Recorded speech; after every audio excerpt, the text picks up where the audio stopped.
There are many things I love about the new Second Circuit decision, slamming Donald Trump, locking the door to another appeal related to making E Jean Carroll his victim, his sexual abuse victim, as adjudged by a jury in New York, whole.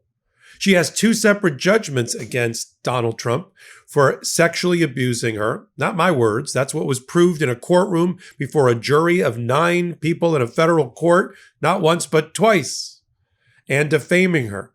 First lawsuit headed by Alina Habba, $5.5 million judgment against Donald Trump. Second lawsuit in which he testified, $83 million judgment. This appeal, and we just got the new order from the Second Circuit, and the Second Circuit said, we're not going to hear this appeal all over again. We're not going to do it en banc, all 10 or 11 justices or judges of the Second Circuit. You had your day in court. You had your day in an appeal. None of the issues you've raised come close to manifest error by the trial judge, leading to the judgment against you. And now pay up. I mean, the pay up part is my part. But the other thing I love about the order that we just got is it puts everybody in their place. The judges of the Second Circuit are not going to acknowledge today that the filings that were made before the election with the titles that people had has changed in any way. So John Sauer, who is the appellate lawyer for Donald Trump, who's also on the taxpayer dole because he's the Solicitor General, he's just listed as John Sauer, the James Otis Law Group, not the Solicitor General of the United States, which is what Donald Trump did by elevating all of his criminal defense team. And the other lawyers that are listed on the brief that the Second Circuit just sent the order to are just listed simply as Todd Blanche and Emil Bove, Blanche Law, New York, New York. I love that because what are they now? They're the number 2 and 3 people in the Department of Justice. The Deputy Attorney General in Todd Blanche, the Assistant Deputy Attorney General in Emil Bove. Emil Bove just got nominated, although I don't think he's going to have a rough go here, to be on the Third Circuit Court of Appeal. But no, when it comes to the Second Circuit, you are who you said you were on your briefs back in November. Now, this is Legal AF. Let's get down to the molecular, as I like to say. What happened? Well, in December, after the election, the Second Circuit returned its 3-judge panel decision against Donald Trump, 3-0. They said, no, Judge Lewis Kaplan didn't make any reversible error. He didn't make any manifest injustice. The jury ruled. And again, for everybody out there, and I'm a trial lawyer, I'll speak from that perspective. You're not entitled for due process purposes to a perfect trial. There's no such thing. You're not entitled to a trial free of error. You're just entitled to a trial free of what we call reversible error or clearly manifestly unjust error. That's the error. And there was none of that error. And a trial judge, as the appellate court has reminded us, gives a wide berth to a trial judge. The appeals court gets a wide berth to a trial judge to make decisions about evidence and other rulings in the courtroom. It's not an abuse of discretion standard. So once you couple those two things, it's almost impossible to reverse a jury trial result, especially on a civil judgment. We're not talking about a crime here. So they lose December 30th of 2024. 3-judge panel rules. One of them is Myrna Perez. I'm going to talk to you about why that's important. And then separately, there's an $83 million, now running with interest, it's about $100 million that Donald Trump owes for the second trial where he testified, where the jury was told that it had already been established that he committed sexual abuse. And now they were to determine the amount of damages after he made the statements from the bully pulpit of being now president. That's the one that Donald Trump took up on appeal and Alina Habba argued. The one I'm talking about now, John Sauer, now the Solicitor General, argued. Alina Habba made a ridiculous argument that he was immune because of presidential immunity, which was waived because it was never raised during the trial. So she lost that. They're waiting to see what's going to happen with that issue now that the Second Circuit has rejected the request by Donald Trump's lawyers to have all the members of the Second Circuit review and relitigate, if you will, reappeal the loss of the $5.5 million, which is the case that triggers everything else, right? It's the domino for everything else. We got the ruling. Second Circuit says, yeah, we don't have a majority you have to have a majority. So you needed 5 or more to vote in favor. actually 6 to vote in favor. Instead, Donald Trump had 8 against. 8 to 2. The Second Circuit said, we're fine here. We got it.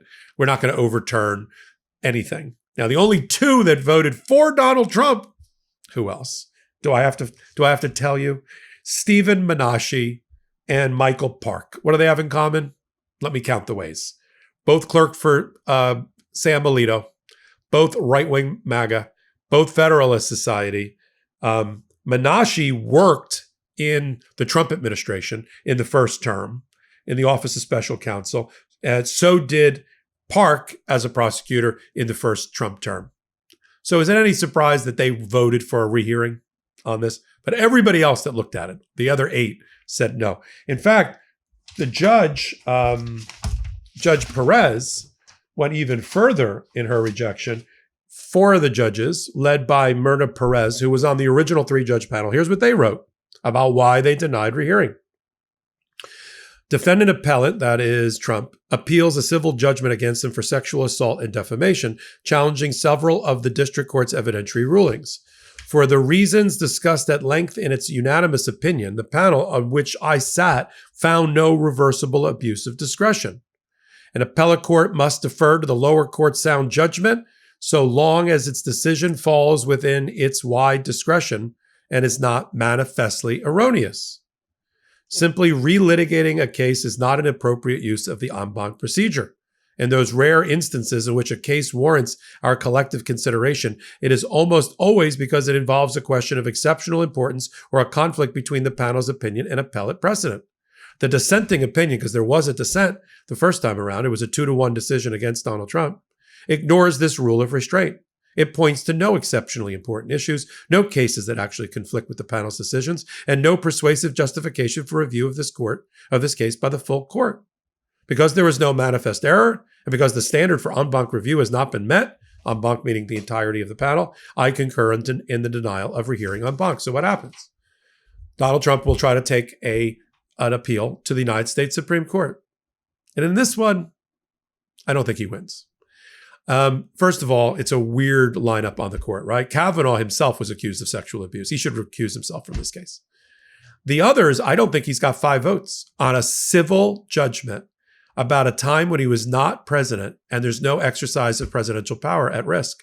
Even given the immunity decision from a year and a half ago, 2 years ago, I don't see this Supreme Court getting 5 votes together to give Donald Trump a pass for sex abuse and defamation in a civil judgment. And to answer the question that often comes up, Donald Trump's stuck.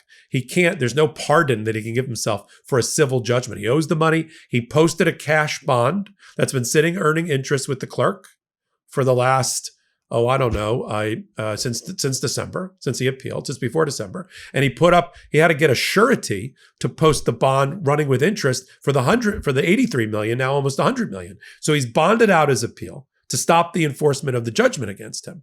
Because otherwise they would have been able to run around, show up at banks, real estate, pick up his cars, take them away and collect on the judgment.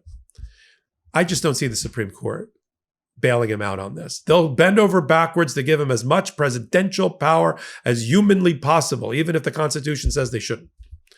They'll put limits on his abilities of war power and related to due process and notice. That we've seen from this new body of law that's developed since January. An entire treatise or textbook can now be developed on Trump law since January. And then add to that the other chapter, which is Trump law part 1 from the first term. I don't see them in a civil judgment. And they have turned down enough cases like this that I'm not even sure they take this up on appeal, and it's up for them. So will he file an emergency petition? I don't see this being an emergency petition at all, even for Donald Trump. I think they file a petition. It would go up through Sonia Sotomayor first. She could reject it right now. They keep sending it over to the full 9 because they think that's what the people want. You have the power, Justice Sotomayor. We trust you.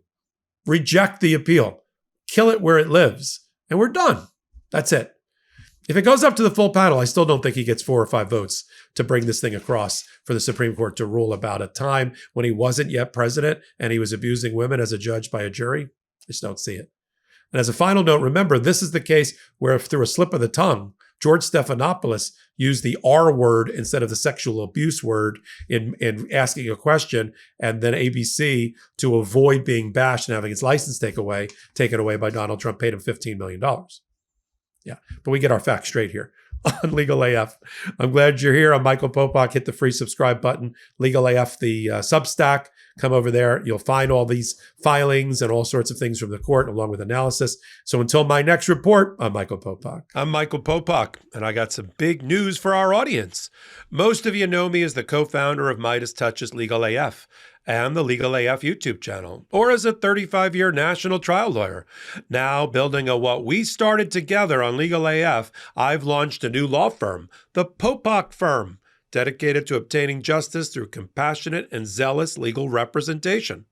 At the Popok Firm, we are focused on obtaining justice for those who have been injured or damaged by a life-altering event, by securing the highest dollar recoveries. I've been tirelessly fighting for justice for the last 35 years, so my own law firm organically building on my Legal AF work just feels right. And I've handpicked a team of top-tier trial fighters and settlement experts throughout all 50 states known as big auto injury attorneys who have the know-how to beat heartless insurance companies, corporations, government entities, and their attorneys.